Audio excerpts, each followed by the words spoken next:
bienvenue sur Développement Royal, le podcast dédié au business, au web et au lifestyle. Avec l'ambition de vous accompagner pour vous aider à vous épanouir et à vous développer. Dans cet épisode, je reçois Hassan, multipropriétaire, chef d'entreprise dans le bâtiment et marchand de biens.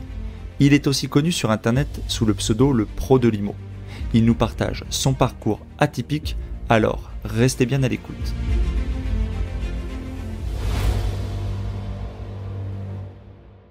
Avant de commencer l'épisode, je vous invite à me retrouver à la fin de celui-ci sur mon blog pour participer à un questionnaire pour m'aider à choisir le titre de mon premier livre sur l'immobilier. Cela ne vous prendra que 3 à 5 minutes et vous pourrez lire les premiers chapitres en exclusivité. Vous pouvez retrouver le lien dans le descriptif de l'épisode. Je vous remercie d'avance pour votre aide. Bonjour Hassan, bienvenue sur le podcast Développement Royal. Merci d'avoir accepté cette invitation. Hassan, ça fait un moment qu'on te voit un petit peu sur différents réseaux sociaux, sur YouTube, dans des conférences, etc. Alors, je ne sais pas si les auditeurs te connaissent et je vais te laisser te présenter, ça sera plus simple. Alors, je m'appelle Hassan, j'ai 37 ans et demi. C'est important, tu sais, quand tu vieillis. Je suis investisseur immobilier depuis presque 10 ans. J'ai beaucoup de casquettes dans l'immobilier. J'ai une société générale de bâtiments qui couvre toute la France. Je suis le fondateur d'un réseau de chasseurs immobiliers, c'est-à-dire des sortes d'agents immobiliers, mais qui travaillent exclusivement pour les investisseurs immobiliers. J'ai un parc immobilier, je suis marchand de biens et je suis aussi l'auteur du livre Influence financière.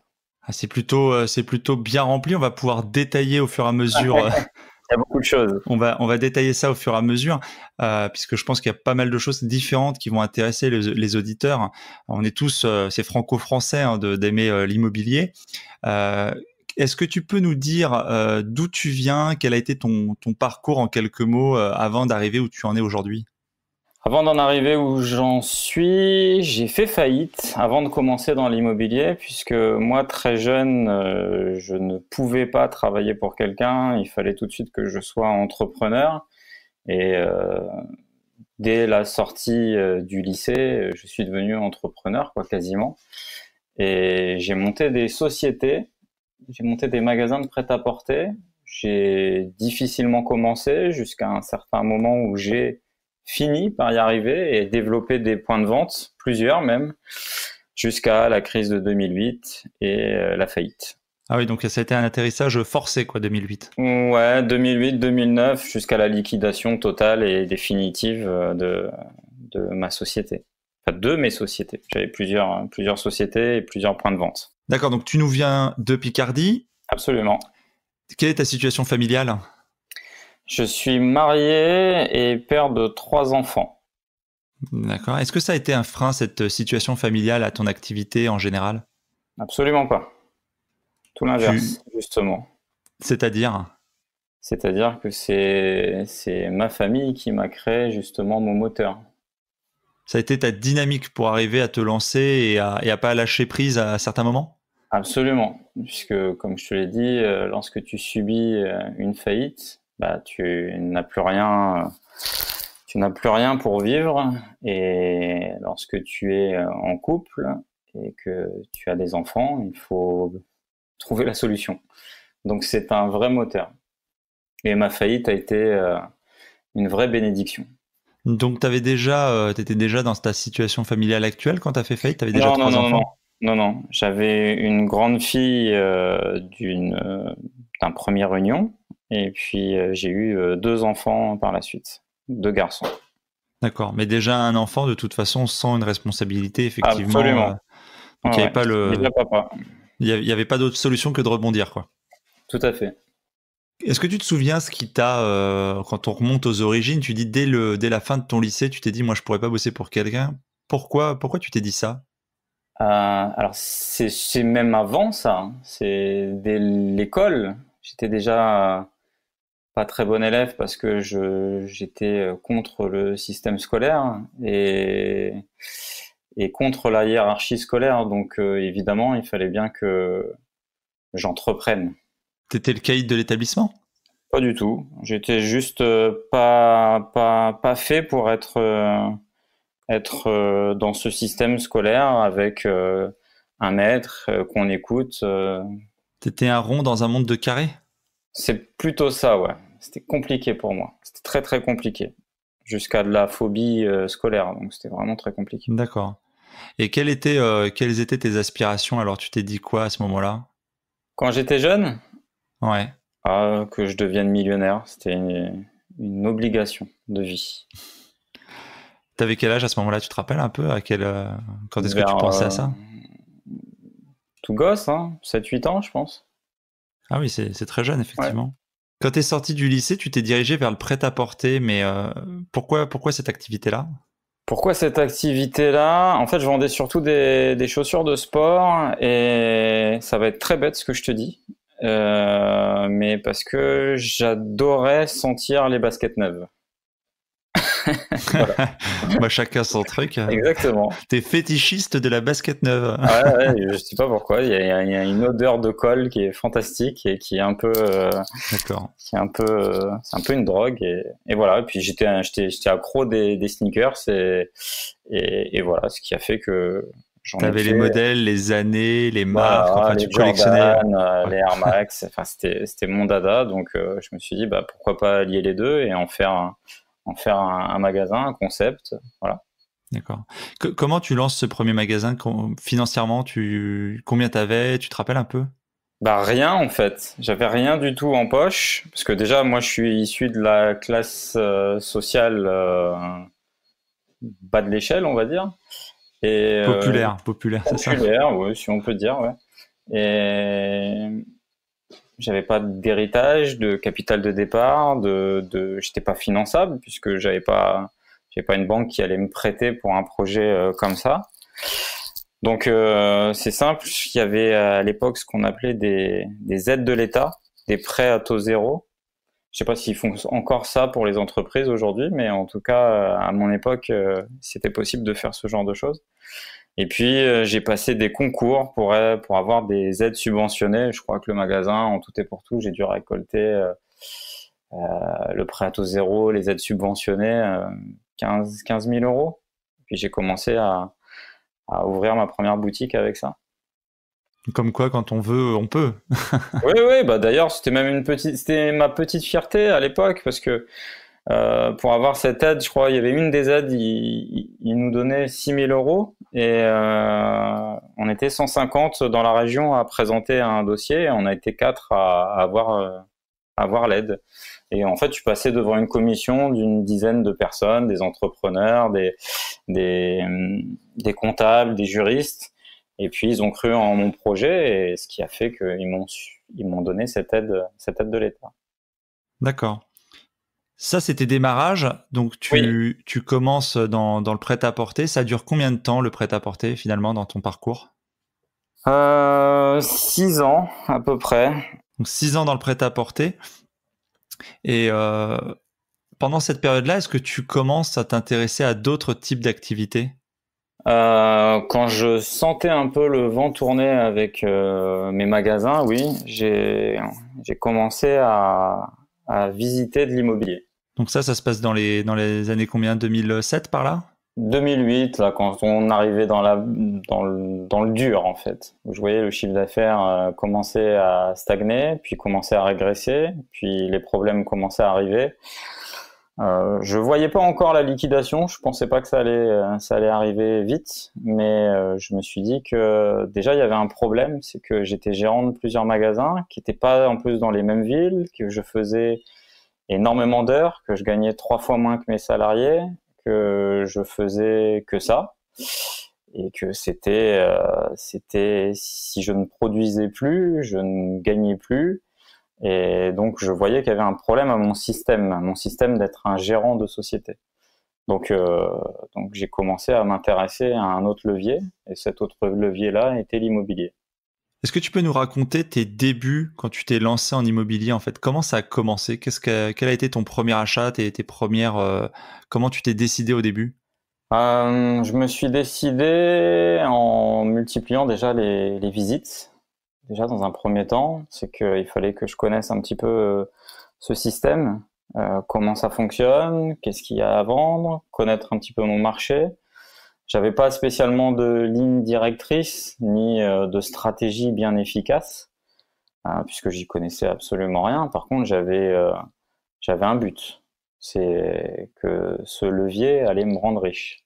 Donc il fallait à un moment donné que je fasse une action qui soit en corrélation avec mon objectif. Donc il fallait que je mette le pied dedans. Donc j'ai multiplié les visites jusqu'à temps que je trouve une affaire qui me corresponde. C'est-à-dire que moi et ma femme, on n'avait pas énormément de moyens. Moi, je venais d'une faillite. Il a fallu que je retrouve un petit job alimentaire pendant quelques mois. Et puis au cumul avec ma femme et moi, et puis un petit trésor de guerre avec lequel je suis parti de mes magasins, j'ai pu acheter un premier bien immobilier à hauteur de 35 000 euros. Et c'était quoi ce bien immobilier alors, c'est le premier? C'était une maison. Une petite maison. Ouais, alors oui, ça peut paraître un peu fou pour les gens, surtout qui sont en métropole, mais par chez moi, on a des maisons. C'était une maison qui était entièrement détruite. On a fait 20 000 euros de rénovation, pardon, et elle nous est revenue à 55 000 euros. Voilà. Donc à partir du moment où j'ai vite compris que je prenais quelque chose de détérioré, j'en faisais une amélioration, j'avais des fortes chances de le revendre un petit peu plus cher. Et quelle était la surface de cette maison? On était sur du 45 mètres carrés. J'allais te dire 45 mètres carrés pour une maison détruite avec 20 000 de travaux, c'est finalement assez peu. Ouais, tout à fait. T'as fait toi-même? Non, pas du tout. Je suis passé par un entrepreneur. C'est un très bon prix. Enfin, moi qui fais rénover quelque chose, c'est pas du tout de ce ordre de grandeur. Non, c'était un bon coup. Et ça s'est surtout transformé en bon coup parce qu'il a été très vite revendu 75 000 euros en l'espace de 2 jours. Donc, d'accord. C'est ce qui a été déclencheur de mon aventure immobilière. Quand tu dis ça a été revendu 75K, ouais. le méthode de détention, alors pour ceux des auditeurs qui sont un peu plus avancés, tu étais en nom propre, tu as revendu, tu as payé de la plus-value, Pas etc. Pas du tout, résidence principale. Alors, quand je dis en 2 jours, c'est 2 jours à partir du moment où elle a été mise en vente et acheteur trouvé, il s'est passé uniquement 2 jours. C'est-à-dire que le bien m'a été vendu par un agent immobilier en l'espace de 2 jours. Mais sinon, le temps de latence dans l'immobilier est un petit peu plus grand entre l'acquisition, les travaux, puis après la revente. Ça a mis plusieurs mois, bien évidemment. D'accord. Mais c'est un aller-retour quand même, on va dire, dans une année qui t'a rapporté... Oui, pour quelqu'un qui vient de faire faillite, qui en plus, avant d'être en faillite, était sous protection d'un mandataire judiciaire qui lui donnait 700 euros par mois pour vivre. Si tu veux, quand tu prends 20 000 euros en un espace aussi court, moi, c'était... voilà, j'ai vraiment... La révélation, quoi. Oui, j'ai compris que c'était le bon chemin. Et puis, on va dire que j'ai eu cette chance de, même sans rien y connaître, de réaliser un premier coup satisfaisant. Et parfois... ça peut tourner mal si tu réalises un mauvais coup. Mais là, pour le coup, j'ai réalisé quelque chose d'intéressant. On était en plein dans 2008, là, c'est la crise des subprimes. Est-ce que ton prix de ta maison était... Non, la maison, si tu veux, ça s'est fait 2009-2010, entre l'acquisition et la rénovation. D'accord. Donc, le prix bas de cette maison, tu te souviens la raison pour laquelle, bon, hormis le fait qu'elle a été détruite, comment se fait-il qu'elle était aussi peu attractive? T'as eu un coup de bol, t'es tombé dessus, tu l'as eu pour toi tout de suite, ou ça faisait longtemps qu'elle était là et n'importe qui en fait aurait pu faire la même chose? Ça remonte tellement à loin que je sais plus exactement, mais très sincèrement, je pense que tout le monde aurait pu la saisir. Néanmoins, j'aurais pu la saisir beaucoup moins cher parce que elle était publique et j'y ai pas négocié, ce qui a fait que j'ai pu la saisir automatiquement. En revanche, oui, je pense qu'elle était abordable pour tout le monde. Ok. Voilà. Mais après, tout le monde, ça reste vaste aussi parce que tout type d'acheteur n'est pas prêt à faire autant de travaux. Enfin voilà. Ah, on est bien d'accord. On est bien d'accord. C'est tout relatif, mais on entend souvent dire que les choses sont introuvables, que c'est compliqué, etc. J'ai un peu envie de dire que il faut s'en donner aussi les moyens. Absolument. T'as clairement cherché, tu t'es pas jeté sur le premier bienvenu.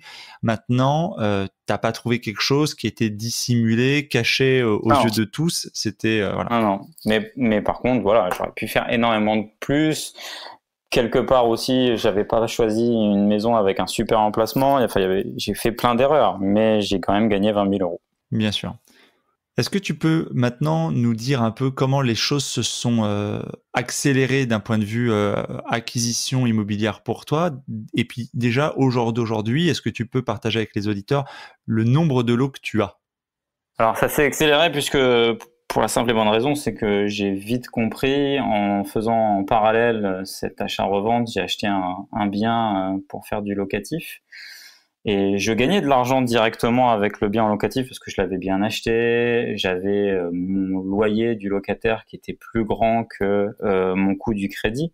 Néanmoins, je crois que je générais à peu près une trentaine d'euros de ce que moi j'appelle le différentiel positif. Donc c'est cette différence entre le loyer, les charges et le crédit.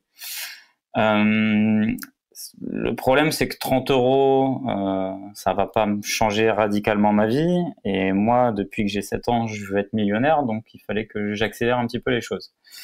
Donc j'ai commencé à industrialiser les choses et industrialiser le processus et ne faire que ça. C'est-à-dire que, pour te donner un exemple, je suis pas parti dans l'idée de diversifier mes revenus, diversifier mes vocations, je dis une bêtise, faire de la bourse, faire des placements X ou Y ou faire d'autres choses ou monter d'autres entreprises. Non, l'idée, ça a été faire de l'immobilier de manière agressive et acharnée. Voilà, ça a été ça ma vocation pendant jusqu'à aujourd'hui d'ailleurs. Du coup, tu n'as pas répondu à la question. Alors, c'est peut-être une question que tu préfères garder pour toi. Tu as le droit. Combien tu as de lots aujourd'hui, finalement, avec tout ce que tu as entrepris depuis? Alors, c'est pas une question que je veux le garder pour moi, parce que vis-à-vis de ce que je réalise et de ce que je fais, j'en suis absolument fier. Mais il y a énormément de facteurs pour lesquels te donner un nombre de lots aujourd'hui est, entre guillemets, stupide et qui ne fera pas avancer les choses. Parce que ce que j'ai aujourd'hui ne sera pas forcément le même que demain. Il faut savoir également que j'ai une activité première qui s'appelle marchand de biens. C'est-à-dire que je fais des allers-retours de manière professionnelle sur des nombres de lots qui sont assez volumineux. Et donc, je voudrais pas te dire sous couvert de saupoudrage marketing, qui est absolument pas mon histoire et mon parcours, que j'ai tant de lots dans tant de parcs. Ça n'a pas de sens et ça n'a pas d'intérêt. Non, c'était pas dans. Je comprends ce que tu veux dire et ta réserve. C'était plutôt d'essayer pour que les gens puissent se projeter, notamment parfois dans les auditeurs. Bon, il y en a qui ont plusieurs biens, il y en a d'autres qui commencent. Ouais. On va dire dans une échelle qu'on pourrait considérer comme acceptable et plausible. Si tu étais, tu vois, resté sans l'activité marchand de biens, tout à fait. On va dire les biens que tu garderais que pour toi, entre guillemets, quel est à peu près le volume de lots sur une période de 10 ans que tu aurais pu cumuler ou que, en tout cas, tu as eu à un moment donné, quitte à ce que tu aies arbitré derrière, etc. Absolument. Mais si tu essaies de dissocier, tu vois, le côté marchand de biens de ton activité patrimoniale personnelle, quoi. Ce qui aurait pu être très facile pour moi, mais ça a été un choix et c'est aussi un choix en tant qu'investisseur et c'est vraiment propre à ce que je suis. J'aurais pu très facilement avoir dans les 200 lots. D'accord. Par rapport au marché où je suis situé, par rapport aux transactions, au volume de biens que j'ai eu dans les mains, j'aurais pu facilement avoir ce type de lot. Et par rapport aux structures que j'ai montées. Néanmoins, j'ai eu en détention personnelle à peu près 30 locataires à un moment donné de ma vie et j'ai absolument détesté ça. Même si je ne les gérais pas en direct puisque je mettais un tiers entre nous par le biais d'une agence, mais néanmoins, tu es quand même toujours responsable et c'est toujours vers toi qu'ils reviennent lorsqu'il y a un problème, une fuite d'eau, un locataire qui ne paye pas, enfin n'importe quelle chose dans ce style-là. j'ai pas aimé avoir autant de locataires. Voilà. Alors il y a des gens qui sont faits pour ça, faits pour avoir beaucoup de locataires. Je conseille des gens qui ont des très gros parcs immobiliers, mais ce n'est pas ma vision aujourd'hui de l'immobilier. Et c'est ce que je te dis aujourd'hui, peut-être que je te dirai l'inverse demain, puisque tout mon parcours immobilier n'a été fait que de fluctuations, de modeler les choses différentes. Ce que je pensais en 2009, je le pense pas en 2019. Voilà. Tu as effectivement un parcours, on va dire, fait de changements assez importants. Et un de ces changements les plus importants, tu l'as évoqué, c'est ton activité de marchand de biens. Quand est-ce que tu as commencé du coup cette activité? Ça va bientôt faire 4 ans. Et au jour d'aujourd'hui, tu te consacres plutôt donc à quoi? Tu cherches et tu vends des opérations à d'autres investisseurs, à des particuliers, ou tu fais un peu dans toutes les thématiques? Je fais les deux. Tu fais les deux. Je fais les deux, je fais de la promotion, je fais de la construction. Vraiment, en ce qui concerne l'immobilier, j'ai un peu touché à tout. J'ai tout fait, tout type de location, tout type de découpe. J'ai fait des terrains aussi. Tout ce qui est transactionnel, de toute façon. C'est-à-dire que l'immobilier, pour moi, c'est vaste. Ça n'existe pas les niches. On entend souvent, surtout sur YouTube, avec les différents investisseurs qui utilisent le marketing pour parler de niches spécialisées en location courte durée, spécialisées en colocation. Ça n'existe pas. Il y a de l'immobilier au sens propre du terme et il y a des optimisations, il y a des façons d'en faire, il y a des segmentations, d'accord, mais des niches, ça n'existe pas. Tout ça pour te dire que je suis capable de tout faire dans l'investissement et dans les transactions qui sont liées à l'immobilier. Quelle est la partie que tu préfères dans justement ces différentes transactions? Est-ce que tu as un coup de cœur, on va dire, que ça soit pour le côté simpliste ou parce que, je sais pas, parce que c'est plus rentable ou d'autres raisons qui te sont personnelles, mais est-ce qu'il y a un type d'opération que tu préfères finalement faire? Mon activité Marchand de biens. marchand de biens, c'est là où j'ai le plus de facilité parce que j'adore la vente et c'est là où je me sens le plus à l'aise. Donc oui, marchand de biens. Et puis c'est la plus risquée mais la plus rentable. Dans la partie marchand de biens, tu fais la promotion et de la construction. Ouais. Je me souviens plus ce que tu m'as dit au début de l'épisode. T'as l'entreprise de bâtiment ou tu bosses Absolument. Non, j'ai mon l'entreprise. entreprise de bâtiment aujourd'hui. Avec quoi? Avec des salariés à temps plein qui bossent pour ta Absolument. boîte ou? D'ici la fin de l'année, on aura 20 salariés dans la société. D'accord. Donc c'est une belle réussite pour quelqu'un qui s'est arrêté. Tu t'es arrêté où quoi? Au bac alors finalement? Oui, j'ai tenté le BTS. J'ai fait un BTS en alternance. Et ça, tu l'as validé ou pas? Non, non. C'était juste pour l'alternance que j'étais là. Ça me donnait un travail. Dans le bâtiment, avec tes 20 salariés, tu gères uniquement des chantiers que tu prends toi ou tu prends des chantiers pour des particuliers ou des entreprises qui te sollicitent ton entreprise? Les deux. Les deux, oui. Puis on a vocation avec cette société qu'elle couvre la France entière. Donc oui, les deux. Que ce soit pour moi, c'était une anomalie en tant que marchand de biens, investisseur, de ne pas avoir une société de bâtiment. Donc cette anomalie-là, je l'ai réglée, mais également j'ai des hautes ambitions pour cette société et l'idée c'est qu'elle soit nationale. Quelles sont les principales difficultés que tu as pu rencontrer dans ton parcours d'investisseur immobilier, indépendamment, on va dire, de l'activité de marchand de biens qui est quand même assez spécifique et qui concernera qu'une minorité des gens qui sont susceptibles de nous écouter? La difficulté à se faire financer, je crois que c'est un des trucs les plus complexes. Et malheureusement, ça va de plus en plus se tendre. Pour la simple et bonne raison, c'est qu'aujourd'hui, il y a de plus en plus d'investisseurs. Les banques sont de plus en plus au fait que des investisseurs achètent des biens immobiliers pour gagner de l'argent avec de l'immobilier. Sauf que eux, faire des prêts pour de l'investissement, c'est pas leur truc. Ils gagnent pas d'argent dessus. À partir du moment où ils gagnent pas d'argent dessus, ils sont pas très discutants, je sais pas si ça se dit, mais à propos du fait de débourser débourser un prêt pour un particulier qui voudrait faire un investissement immobilier. C'est peut-être un peu complexe ce que je suis en train de te dire, mais tout ça pour te dire que oui, c'est les banques et toujours être à la recherche d'un financement pour faire une acquisition.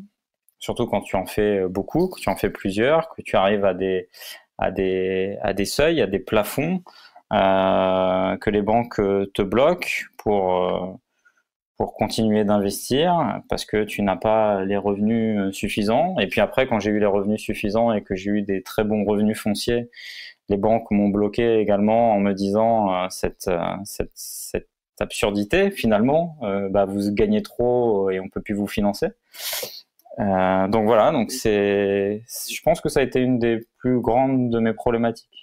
Donc régulièrement, tu as eu des blocages quand tu as enchaîné tes acquisitions dans des délais quand même assez courts. Et ce qui est normal, finalement. Oui, c'est des garde-fous. C'est des garde-fous. Absolument. Ouais, tout à fait. Ce qui est normal. Des mécanismes de protection bancaire, etc. Que certains, on taira les noms, parleront peut-être de façon légale, on va dire, de contourner. Ça ne l'est pas, en fait. Ça ne l'est pas. Il faut être très clair et très transparent là-dessus. Ça ne l'est absolument pas. C'est-à-dire que au-delà de mettre ta famille, toi, en danger, en faisant ce qu'on va appeler des doublons, des triplettes, des quadruplés, des quintuplés, tu peux aller jusqu'où tu veux. C'est juste pas légal. Si ton banquier s'en aperçoit, il demande la nullité du prêt et le remboursement total du prêt avec les intérêts. Donc c'est un risque que en tout cas moi je ne conseillerais jamais à qui que ce soit. Néanmoins, tout le monde est libre de faire comme il l'entend et d'adopter la stratégie qu'il entend, et tout le monde est libre aussi de proposer cette stratégie à qui veut l'entendre. Moi, je suis sur Internet avec des responsabilités et aussi avec un pseudo qui s'appelle Lopro de Limo, une entreprise, un réseau de chasseurs immobiliers que je t'ai pas parlé, je sais pas si je te l'ai dit, mais on va y venir. Un réseau qui s'appelle Lopro de Limo, on a des cartes juridiques, des responsabilités civiles, donc je pense qu'il faut faire toujours très attention lorsqu'on donne un conseil. Quand tu parles de doublon ou triplette, à quoi tu penses d'un point de vue organisationnel? Non, question borderline en fait. Quelle est pour toi la limite de la légalité du truc c'est juste factuel, c'est-à-dire que pour les banques, c'est juste pas légal. Ils te font signer un document en te disant sur l'honneur si tu as si tu as pas d'autres prêts en cours et alors que tu es en train d'en faire un ailleurs. On est bien d'accord s'ils te font signer ce type de document. Oui, mais après, là, si on rentre dans des considérations comme ça, tu peux tout faire, en fait. Tu vois ? Dans la limite de la légalité. Mais c'est juste pas légal. Demande à un notaire, il te le dira. D'accord. Lui aussi. Donc oui, on est. Non, mais c'est intéressant parce que c'est une question qui revient souvent dans les conversations des gens. C'est effectivement des investisseurs un peu expérimentés, oui, tout à fait. Voilà, qui se disent ou même des gens qui écoutent, qui se disent mais attends, il fait une opération, une deuxième, une troisième, ou qui voient ou qui entendent parler de personnes qui font plusieurs opérations dans des délais raccourcis et qui, en se renseignant, entendent parler effectivement du fait d'emprunter plusieurs fois à des intervalles rapprochés et se disent alors. Est-ce que toi, d'ailleurs, de ton expérience, c'était aussi un peu le fond de la question, est-ce que tu as toujours, donc, du coup, discuté avec tous tes intermédiaires bancaires du fait que tu avais déjà des opérations ailleurs et tu as quand même réussi à te faire financer? Ce qu'il faut faire, en fait, c'est assez simple, c'est que pour avoir un financement, il faut de l'apport. Aujourd'hui, tout le monde t'explique qu'il faut faire du 110% et c'est quelque chose que j'ai toujours expliqué, qu'il ne fallait pas faire du 110%. Pour la simple et bonne raison, c'est qu'à partir du moment où tu joues le jeu avec la banque, que tu lui amènes 10, 20, voire à certains endroits, j'ai dû amener 40% parce que sinon on ne me finançait pas de cet apport, eh bien tu peux réaliser et continuer ton aventure immobilière. Néanmoins, il y a un moment donné où le plafond de verre va s'arrêter puisque chaque banque est plafonnée à environ 300 000 euros. Sur banque traditionnelle, j'entends bien, et donc il faut adopter et user de nouvelles stratégies. Donc, ce que toi, tu préconises, on va dire, ou en tout cas ce à quoi tu penses, c'est que globalement, celui qui, après 1, 2 ou 3 opérations, ce qui est peut-être le cas de certains de nos auditeurs, qui penserait, on va dire, à pas jouer carte sur table avec des organismes bancaires et donc, de facto, comme tu le dis, peut-être prendre des risques inconsidérés, ça serait au contraire de jouer carte sur table avec le 3e ou 4e partenaire bancaire, même s'il est différent des précédents, et de lui proposer, de façon à faciliter son dossier de financement, de mettre de l'apport pour arriver à obtenir, tout en ayant connaissance du reste du patrimoine, un financement complémentaire. Absolument. Ok. Non, mais c'est intéressant. C'est pour ça, je le dis aux auditeurs, c'était une des raisons pour laquelle je voulais avoir quelqu'un comme toi. C'est parce que tu as aussi une approche qui est différente et peut-être à contre-courant de d'autres personnes qu'on peut entendre sur ces thématiques-là. D'accord. Et c'est intéressant d'avoir différentes opinions de certaines problématiques qui sont toujours communes, parce que l'immobilier, c'est toujours le même produit dont on parle, en fait. Hein. Oui, mais alors, on va juste faire un laïus, sans rentrer dans l'illégalité. On va parler de protectionnisme pour tout à chacun. Et moi, par empathie, je pense surtout à l'investisseur débutant qui se dit « Tiens, j'ai une méthode de manière accélérée pour m'enrichir rapidement ». Déjà, première des choses, l'enrichissement rapide est souvent un appauvrissement rapide. En tout cas, c'est ce que je pense et c'est en quoi je crois. Deuxième des choses, on va prendre c'est difficile par l'écoute, ça aurait été mieux avec un paperboard, mais on va essayer d'expliquer comme ça. On va prendre quelqu'un qui gagne 1 600 €, ok, par mois. Il est en CDI, il gagne 1 600 €, il n'a pas de trésorerie, il n'a pas de capital, il n'a rien, ok. Néanmoins, avec ces 1 600 €, ce CDI, il peut investir dans l'immobilier, ok. Il prend un prêt immobilier sur un bâtiment, un immeuble, un appartement, peu importe, d'une valeur de 100 000 €. Au même moment, il fait ce doublon d'acheter un bâtiment B à hauteur de 100 000 €. Il fait cette triplette, pourquoi pas. Au même moment, il achète un 3e bien immobilier. Donc sur les 3 coups, il ne dit rien aux banques, etc. On est OK, il n'y a pas de souci. Sur chaque bien immobilier, il va devoir 100 000 €, c'est 500 € de crédit. OK ? Il a donc 1 500 € de crédit. Il gagne 1 600 € de revenus. L'immobilier, c'est pas que des chiffres. L'immobilier, c'est pas que des projections en se disant oui, mais il va avoir un locataire face à lui. L'immobilier, c'est vivant. Parfois, il aura des locataires, parfois, il en aura pas. Parfois, ça se passera bien, parfois, il aura des problèmes d'humidité, de fuite, de réparation, d'aléas avec son business plan au niveau de ses travaux qu'il va vouloir faire intervenir lorsqu'il va rénover son bien immobilier. Bref, ça fait que bouger, ça fait que être fluctuant l'immobilier. Et donc, est-ce que, on va l'appeler Michel, est-ce que Michel qui gagne 1 600 € par mois, qui s'est foutu 1 500 € de crédit, s'il se retrouve dans une situation un peu compliquée sur un de ses immeubles, va pouvoir assumer l'entièreté de ses crédits? Je te pose la question. Non, mais c'est sûr que s'il n'y a pas un certain nombre de précautions prises en parallèle, de toute façon qu'il ait déclenché 3 financements les uns après les autres en jouant sur carte sur table, ou qu'il les ait déclenchés simultanément, dans les 2 cas, il peut se retrouver avec un certain nombre de problèmes si effectivement il n'a pas une trésorerie qui lui permet éventuellement, etc. Ça semble évident. Ça semble évident. Ouais. Mais c'est vrai de l'avoir fait en simultané, ou c'est vrai de l'avoir fait à 3 intervalles réguliers de toute façon. Oui, mais alors le problème, c'est que les gens qui veulent le faire de manière simultanée ou intervalle rapproché, parce qu'il y a des choses qui ne sont pas encore visibles et que les banques, tu peux leur cacher, hein, si tu veux, comme les taxes foncières, tu peux investir d'une région à une autre et tu peux cacher certaines choses. Tout ça, c'est pour mettre en prudence le salarié qui va regarder 3 vidéos sur Internet, qui va avoir un enrichissement rapide chez les uns ou les autres, et qui va se dire tiens, je veux faire comme eux, et on m'a donné des techniques un peu de loup, mais encore, j'ai envie de te dire, c'est pas les pires, parce qu'aujourd'hui beaucoup font des fausses fiches de paye, beaucoup font des des faux avis d'imposition. On arrive dans le. C'est le dark IMO, quoi. Ouais, mais il y a énormément de dark IMO. Parce que de toute façon, l'IMO est dark d'une manière générale.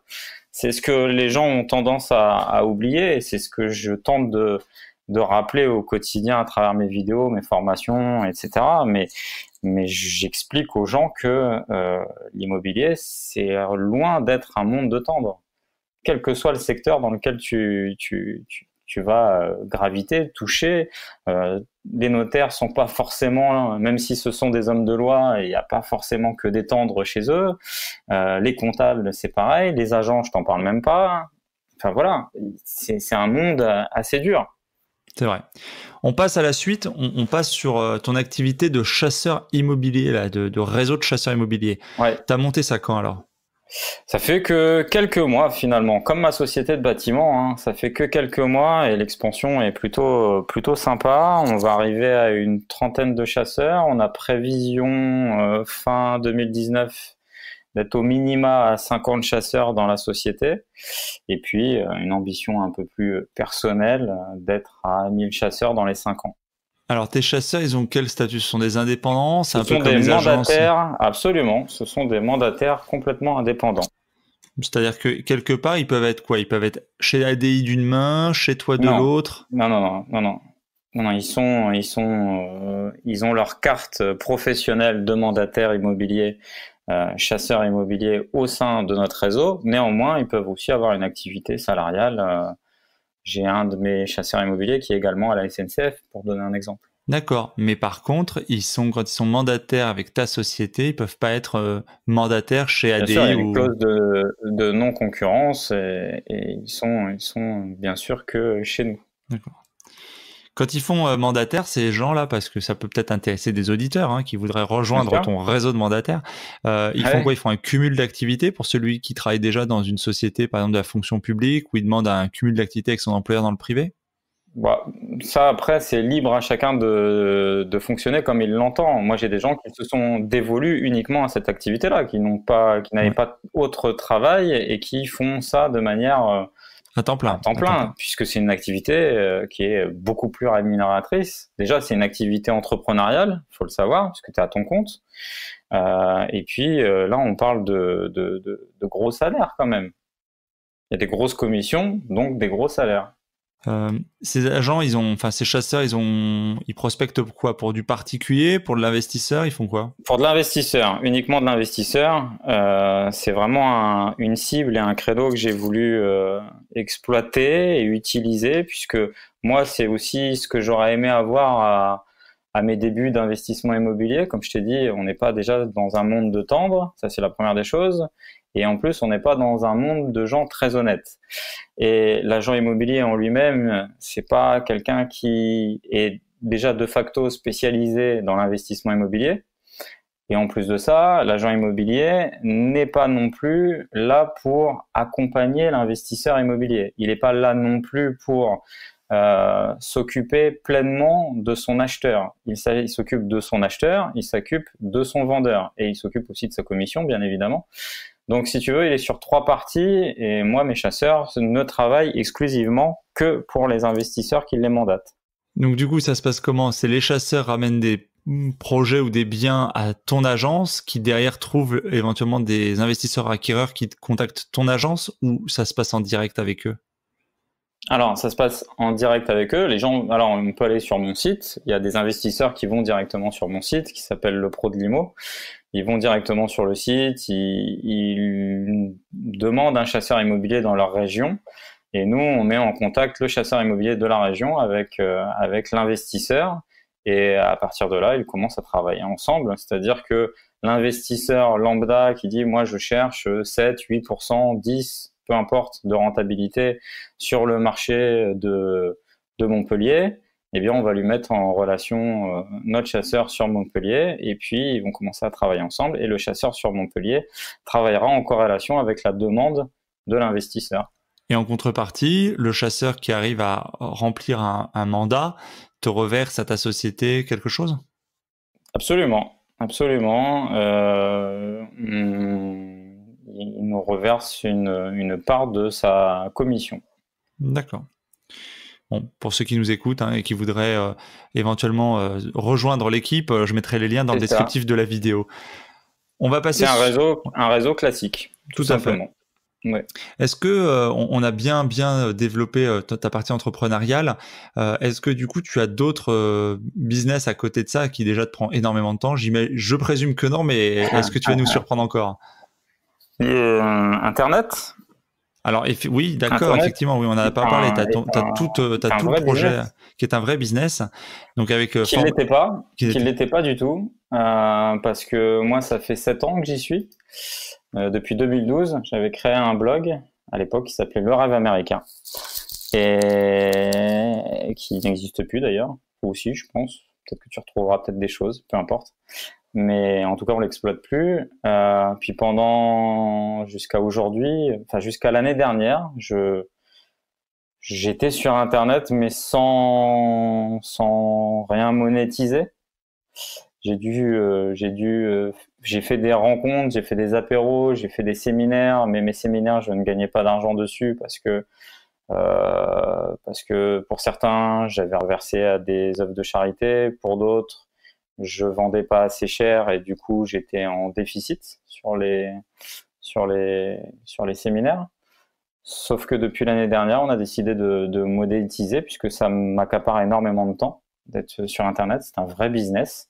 Et puis aussi parce que sur Internet, étant un des plus anciens à parler d'investissement immobilier, que j'ai vu beaucoup de gens faire des formations en ligne qui n'étaient pas forcément sur le même état d'esprit, la même philosophie, la même façon que moi de faire de l'investissement immobilier, je me suis dit que il fallait que je propose, puisqu'il y avait une demande aux gens, une formation qui pourrait répondre à leurs attentes aussi. Et donc, tu as décidé de faire de la formation sur Internet.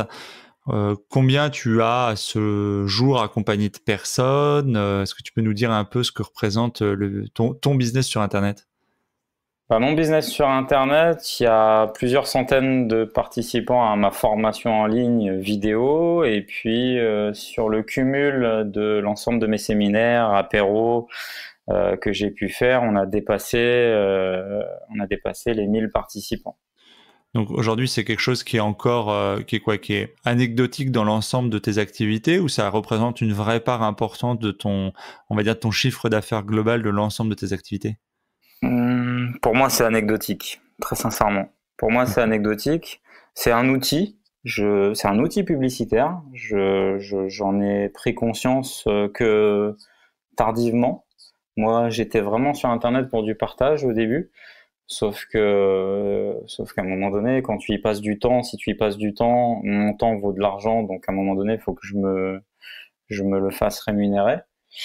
Et c'est une mise en lumière. Alors, bonne ou mauvaise, je sais pas, mais en tout cas, aujourd'hui, je me plais à faire ça. Je me plais à faire des vidéos, je me plais à faire des formations, je me plais à faire des séminaires. Donc, je fais ce qui me plaît pour l'instant. Mais ça reste anecdotique en termes de, non, bien sûr. En termes de revenus. N'en déplaise à ceux qui sont frustrés de voir des gens vendre des formations en ligne en pensant qu'ils deviennent millionnaires.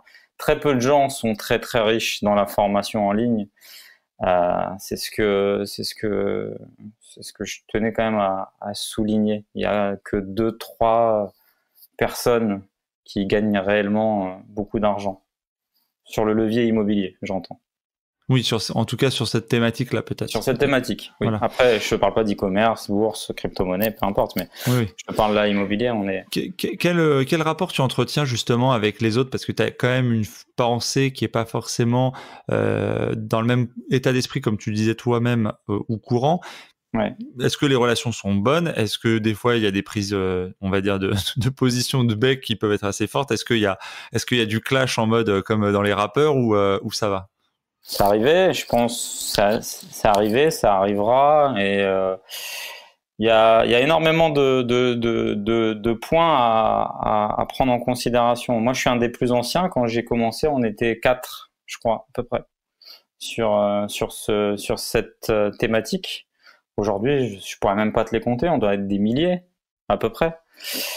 Et c'est normal puisqu'ils ont vu l'accélération de certains en termes de revenus, de changement de vie, de transformation de vie. Donc l'accélération rapide de certains a donné l'envie à d'autres et puis de proposer aussi des formations. Donc ça, c'est la première des choses. La deuxième des choses, moi, il y a déjà plus de 3 ans, j'avais dit aux gens de venir en masse sur Internet et de parler de ce levier qu'est de l'investissement. Bon, faut croire que j'ai été suivi de cette vidéo puisque ça s'est fait. Donc moi je trouve ça bien qu'il y ait plein de gens qui en parlent puisque à chaque investissement il y a un investisseur. J'investis pas sûrement comme toi Patrick, tu investiras pas comme moi et comme tout à chacun qui investira. On a tous un parcours complètement atypique. L'immobilier c'est général mais c'est aussi individuel en termes de stratégie et de pratique. Donc plus il y a de personnes qui en parlent, je trouve ça bien.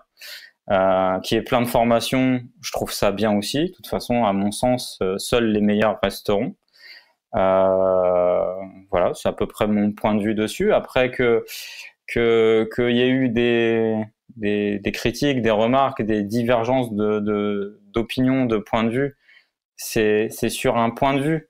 Moi, je m'arrête pas aux hommes en fait, puisque mon concurrent est peut-être une meilleure personne que moi, un meilleur père de famille que moi, un meilleur ami, enfin peu importe. Donc c'est pas l'homme, c'est les process. Chacun a ses process. On peut être divergent en termes de process, mais se respecter mutuellement, tu sais. Bien sûr.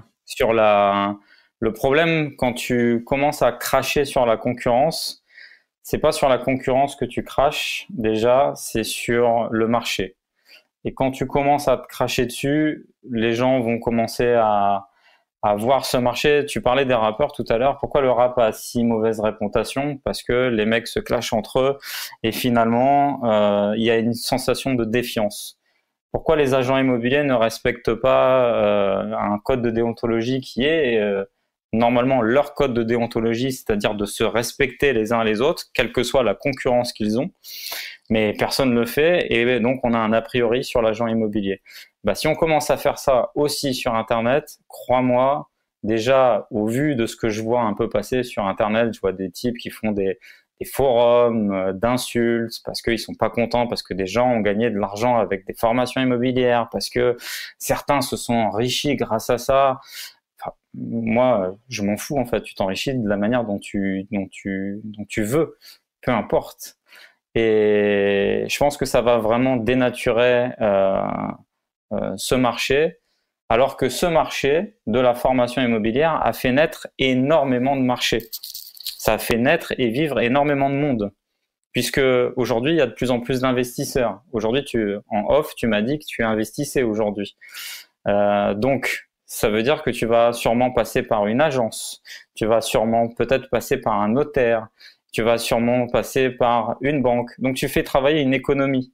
Tu travailles beaucoup, tu as beaucoup d'activités différentes. Est-ce que tu as une organisation particulière? Comment tu organises ton temps, tes journées? Est-ce que tu planifies les choses? Quelles sont tes habitudes de travail en fait? Non, moi je fonctionne pas en Miracle Morning et compagnie en fait. Je fais vraiment tout l'inverse. C'est-à-dire que déjà, je t'ai dit tout à l'heure, je suis le créateur d'un livre qui s'appelle Influence financière et je crois que la liberté, l'indépendance financière, déjà premièrement, c'est pas pour moi et que premièrement, c'est que un premier stade. Et moi, je suis dans une perpétuité de travail, c'est-à-dire que dès que je me lève jusqu'à ce que je me couche, je bosse.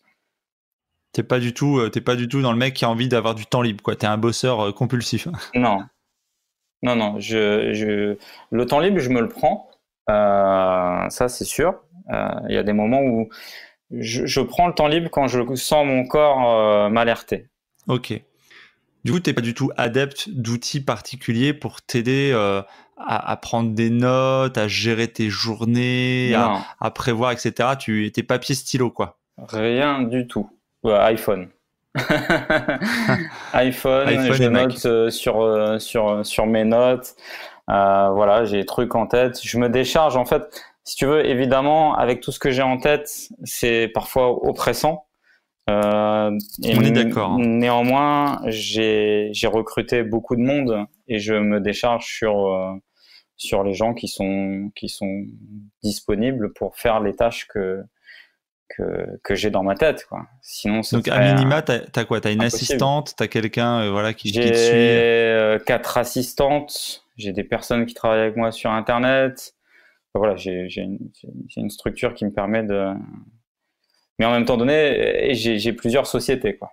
J'ai une holding avec plusieurs sociétés, plusieurs choses à gérer. Voilà, j'ai mon comptable qui fait quand même pas mal de choses. J'ai beaucoup de gens qui font pas mal de choses pour moi. Mes assistantes aussi. Mais néanmoins, même quand si tu parles d'assistantes, t'es sur des assistantes métropole, des secrétaires traditionnels qui travaillent pour toi, ou ce sont des indépendants, ce sont des freelances? Non, c'est mes salariés. Salariés, ok. On va passer dans une deuxième partie qui du coup sera plus courte vu déjà la taille de l'épisode, qui est plus développée, qui est plus orientée lifestyle, développement personnel, etc. Cool, c'est la base. Voilà, exactement. Alors, est-ce que tu aimes voyager? Est-ce que tu voyages beaucoup? Et quels sont les pays ou les choses qui t'ont le plus marqué? J'aimerais voyager. Mais déjà, je n'ai pas le temps, premièrement. Ensuite, j'ai un peu peur de l'avion, voire terriblement peur de l'avion. Je crois que j'ai pris la première fois l'avion à l'âge de 36 ans.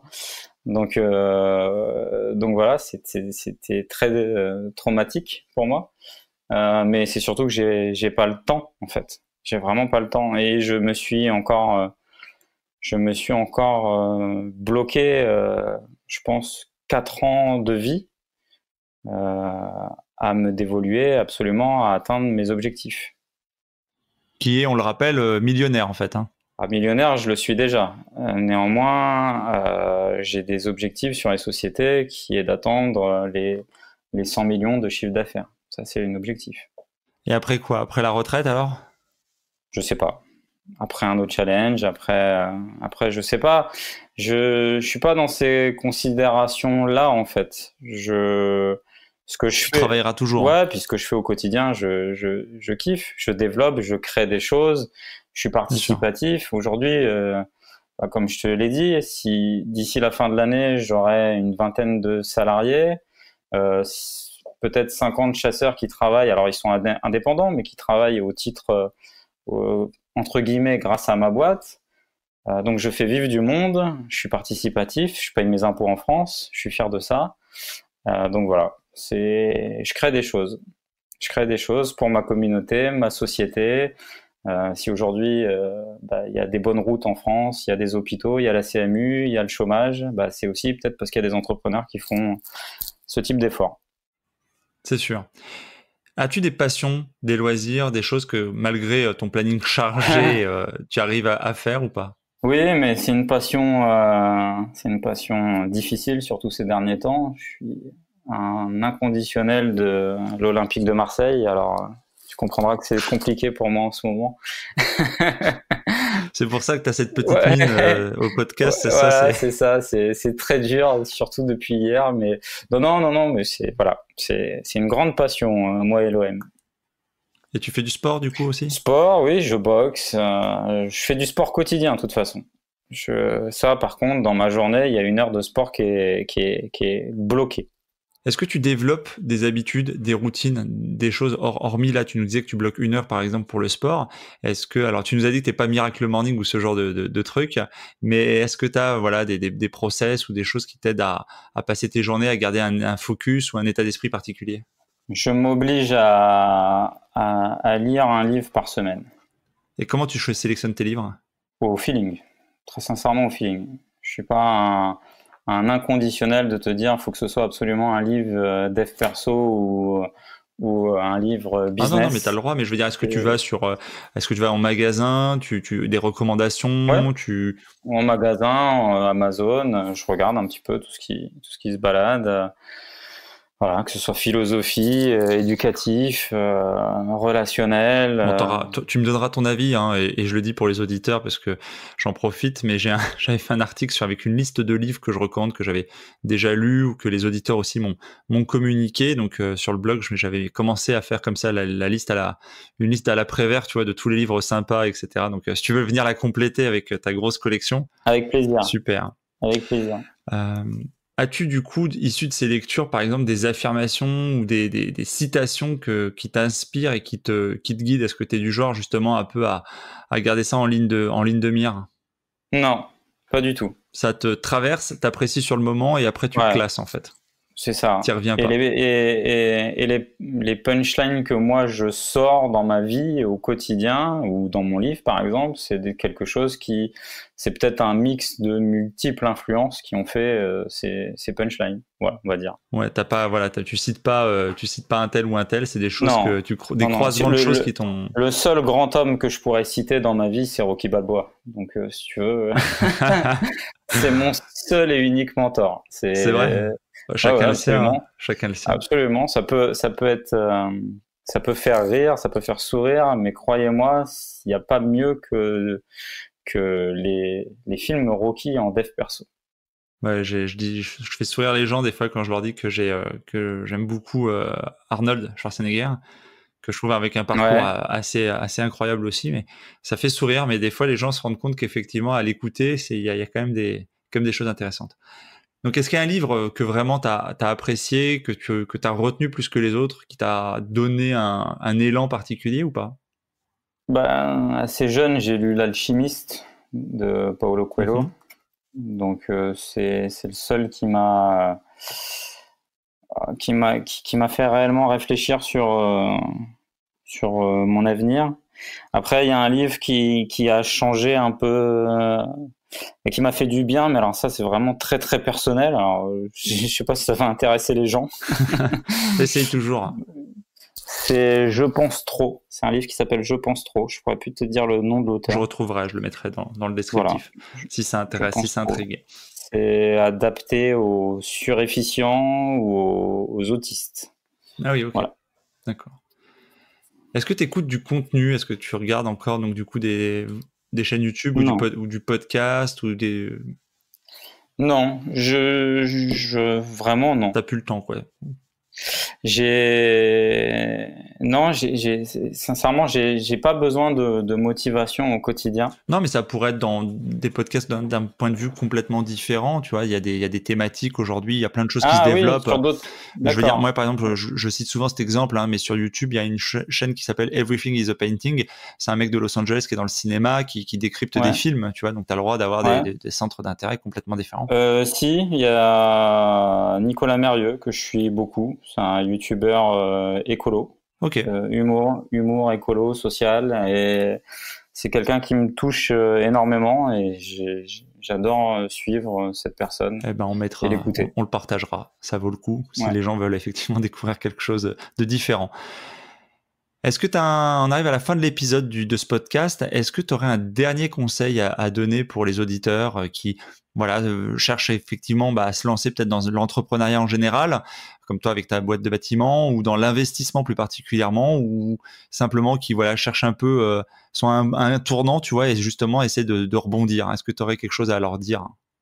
De pas se comparer aux autres, de pas singer même les autres, de suivre leur processus personnel, leur ambition personnelle. On a parlé de chiffres, on a parlé de millions, on a parlé de choses comme ça. Soit tu t'en inspires et tu fais quelque chose où tu te dis tiens, lui il est parti de là et je peux faire ça. Mais vraiment suivre sa propre voie, tout simplement. Finalement, il n'y a que ça à dire. Il n'y a que ça à dire parce que c'est parfois très frustrant. Moi, je vois des choses sur Internet qui sont parfois très frustrantes sur des success stories de tout à chacun. Si on prend par exemple la success story d'un Bill Gates ou je ne sais qui, on va te dire, tu te rends compte, il a échoué 5 fois à Harvard. Ben moi, je te répondrais, oui, mais il a pu aller à Harvard. Il y a des gens en France qui savent ni lire ni écrire. Si tu vas dans des pays en guerre, c'est compliqué aussi pour eux d'avoir la même success story qu'un Bill Gates. Donc voilà, faut pas se comparer aux autres. Faut faire plus que ce qu'on peut faire, surtout en France. Je pense qu'on a tous les moyens de transformer à une certaine hauteur notre vie. Et il faut suivre son chemin personnel. Et puis après, si c'est le coup de se lancer de manière générale, c'est surtout gérer sa peur du risque, tout simplement. Super, merci beaucoup Hassan pour ce partage de ton aventure, de ta vision de l'entrepreneuriat et ce parcours qui, je pense, ne manquera pas d'en inspirer plus d'un.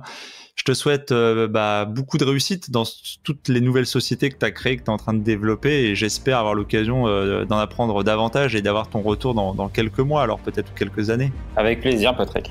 Merci, à bientôt. Ciao. Ciao. L'épisode est maintenant terminé. J'espère que vous l'avez apprécié, qu'il vous a inspiré.